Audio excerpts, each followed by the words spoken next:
जय माता दी। आज हम दोबारा आप लोगों के साथ एक जन्म कुंडली लेकर के आए हैं। सबसे पहले मैं आप लोगों के साथ डेट ऑफ बर्थ शेयर करता हूं। 15 दिसंबर 1994 2:40 AM यानी 14 की रात और 15 की अर्ली मॉर्निंग। और प्लेस ऑफ बर्थ है चंडीगढ़। ये मेल की कुंडली है, लड़के की कुंडली है। इसके घर वालों ने हमें इसकी जन्म कुंडली भेजी थी इसका विश्लेषण करने के लिए।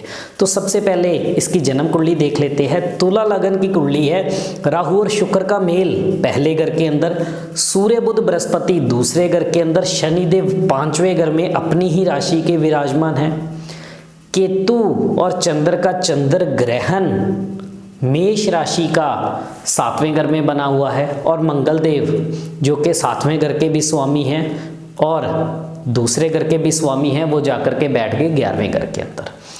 अब इनकी जन्म कुंडली की अगर हम बात करें, इनकी जन्म कुंडली में जो महादशा चल रही है वो चल रही है मंगल देव की तकरीबन 2014 से लेकर के 14 दिसंबर से लेकर के 2021 तक मंगल की महादशा चलेगी। और अक्टूबर 2019 से लेकर के तकरीबन दिसंबर 2020 तक मंगल में शुक्र की अंतर्दशा है। इनकी जन्म कुंडली में सबसे पहले लगन से शुरू करते हैं। लगन में बैठा हुआ राहु और शुक्र का मेल, शुक्र की ही अंतर्दशा इनकी चल रही है।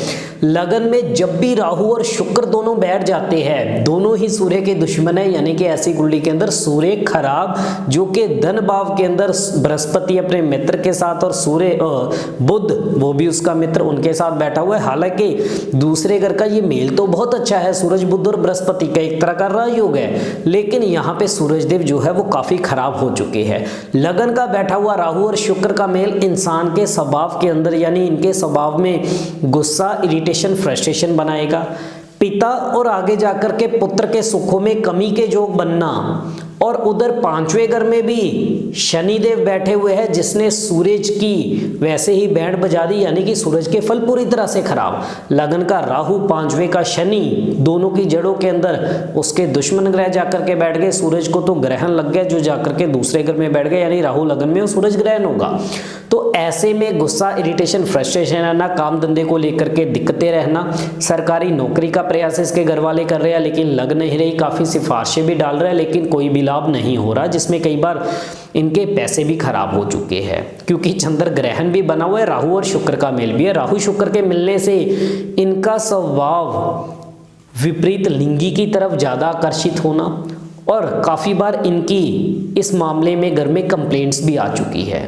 क्योंकि राहु और शुक्र का मेल हमारे दिमाग के अंदर इस तरह की थिंकिंग देता है, बार बार एक्स्ट्रा मैरिटल अफेयर बनते जाना या विपरीत लिंगी की तरफ आकर्षित ज़्यादा होना, इस तरह की खराबियां देता है। और यही मेल शरीर के अंदर काम करने के लिए एक तरह का ऐसा आलस देता है कि इंसान बाकी सारे शौक पूरे करता चला जाता है, लेकिन जब बारी काम की आती है काम कर नहीं पाता। और उधर चंद्र ग्रहण जो बना हुआ है, अगर पढ़ाई लिखाई की बात करते हैं तो बुध और बृहस्पति का मेल दूसरे घर के अंदर बहुत अच्छा माना जाता है, एक तरह का राजयोग माना जाता है। लेकिन 5वें घर का शनि भी खराब, और 5वां घर पढ़ाई लिखाई, पिता और संतान, जिसके कारण पिता के साथ तालमेल बहुत ज़्यादा अच्छे ना बनना। पढ़ाई लिखाई के अंदर ब्रेकें भी लगी और पढ़ाई पूरी करने के बाद उसका लाभ नहीं मिल पा रहा। और चंद्र ग्रहण यानी मन की शांति, घर की सुख शांति खराब, माँ को कमर, पाँव और गुप्तांग से जुड़ी हुई दिक्कतें आना, कंसंट्रेशन की पावर कमजोर होना, हर डिसीजन के अंदर डबल माइंडेड रहना, कंफ्यूज रहना। कई बार सोचा विदेश चला जाए, घर वाले कहते हैं विदेश भेज दे, लेकिन मन एक जगह टिक नहीं पाता, डिसीजन ले नहीं पाते, यहाँ नौकरी करे या विदेश जाए। और 11वें घर का मंगल जो कि फिर भी काफी ठीक ठाक अवस्था में है। हालांकि बृहस्पति की बात करें तो सूरज, बृहस्पति और बुध का मेल इनको जीवन के अंदर तरक्की जरूर देगा, जिसमें आगे जाकर के रुपये पैसे हर चीज के सुख जरूर मिलेंगे। लेकिन जब तक शुक्र की अंतर्दशा है और साथ ही राहु शुक्र के इलाज नहीं हो जाते, चंद्र ग्रहण के इलाज नहीं हो जाते, 5वें घर के शनि के इलाज नहीं हो जाते, तब तक काम धंधे के अंदर दिक्कतें आना। और शादी के बाद, और हाँ, इनको शादी जो है 27 साल की उम्र से पहले भूल करके भी शादी नहीं करनी चाहिए। अगर शादी से पहले इन्होंने अपनी कुंडली में उपाय नहीं करे तो 7वें घर का शादी के घर में जो चंद्र ग्रहण बना हुआ है वो इनकी जिंदगी को भी ग्रहण तक लगा सकता है, यानी शादी के बाद पत्नी के साथ लड़ाई झगड़े क्लेश होना। उधर राहु शुक्र के साथ बैठा है, शनि की दृष्टि भी केतु और चंद्रमा के ऊपर। तो ऐसे में अगर 27 साल की उम्र से पहले शादी हो जाए तलाक तक के योग भी बन सकते हैं। इसलिए अगर शादी भी करनी है उपाय करके शादी करें, और साथ में जीवन में स्टेबिलिटी लाने के लिए भी उपाय करने बेहद जरूरी है। एक और लो मैं आपको बता दूं, कहते हैं कि धन भाव का बैठा हुआ सूर्य अगर खराब हो जाए, ऐसे इंसान को जिंदगी में 3 झगड़ों से हमेशा बच के चलना चाहिए। किसी भी तरह से प्रॉपर्टी का झगड़ा, औरत का झगड़ा, या किसी भी तरह से अपने ससुराल के साथ झगड़ा। ये 3 झगड़ों से अगर इंसान बच के चलता है तो इंसान सुखी है। अगर इन 3 झगड़ों में पड़ गया तो पूरी जिंदगी कष्टों से निकलेगी, कभी भी अच्छे दिन नहीं आएंगे। इसलिए किसी भी तरह से कोर्ट कचहरी के मामले से बचे, और खास करके ससुराल, पत्नी या बाहरी औरत या किसी भी तरह से प्रॉपर्टी, इनके झगड़ों में भूल करके भी ना पड़े। और अब इनके उपायों के बारे में मैं आपको बताऊंगा। ये उपाय आप कर लीजिए, जिनकी ये जन्म कुंडली है उनका बच्चा भी सुखी हो जाएगा, सेटल होगा, अपने एम की तरफ ध्यान देगा, काम की तरफ ध्यान देगा और अच्छी तरक्की करेगा। सबसे पहले राहु और शुक्र के लिए चाल चलन अच्छा रखना बेहद जरूरी है। शराब मांस का सेवन भूल करके भी ना करें। शादी के बाद ससुराल से बिजली का सामान बिल्कुल भी ना दे, या किसी से भी बिजली का सामान फ्री में बिल्कुल भी ना ले। नीले रंग से हमेशा परहेज रखना जरूरी है। और साथ ही एक चांदी के बर्तन में गंगा जल भर के चांदी का चकोर टुकड़ा डाल के चांदी का ढक्कन लगा के घर में रखें, और कम से कम 27 दिन लगातार 6 नीले फूल या 6 नीले कंचे लेकर के सांझ के समय, यानी सूरज छिपने के तकरीबन 20-25 मिनट आधा घंटा बाद इसको जाकर के वीरान जमीन में दबाएं। आगे बढ़ते हैं सूरज बुध बृहस्पति की ओर।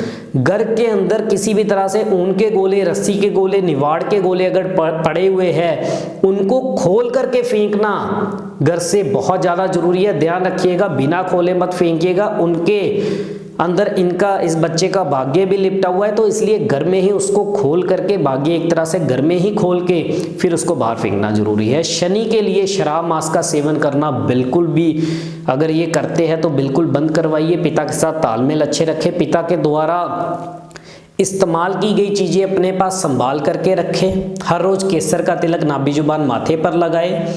और शनि के लिए 5 दिन लगातार 50 ग्राम साबुत सुरमा सर से 7 बार उतार के जल प्रवाह करिए।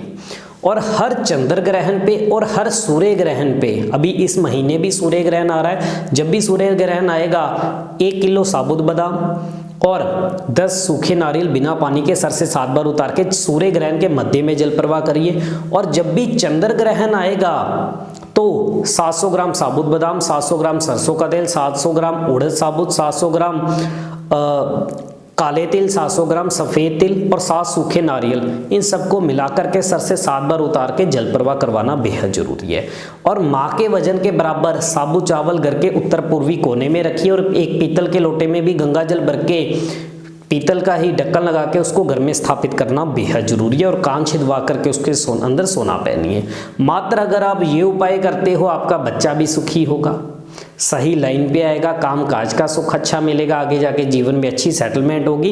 तो राहु शुक्र के इलाज, केतु चंद्र के इलाज, शनि के इलाज, ये मात्र यही जो उपाय बताए हैं, यही करने से जीवन में बहुत अच्छी तरक्की मिलेगी। फिर जो अच्छे योग इसकी कुंडली में बने हुए हैं, यानी कि मंगल की चौथी दृष्टि जो बृहस्पति पे है, सूर्य पे, यानी अपनी हिम्मत और मेहनत से सब कुछ करने वाला बच्चा, और सूरज बृहस्पति के मिलने से या दूसरे घर में बुध बृहस्पति का जो मेल है वो अपने अच्छे फल जरूर देगा और बहुत अच्छा धन बच्चा कमाएगा, बहुत अच्छी सेटलमेंट होगी।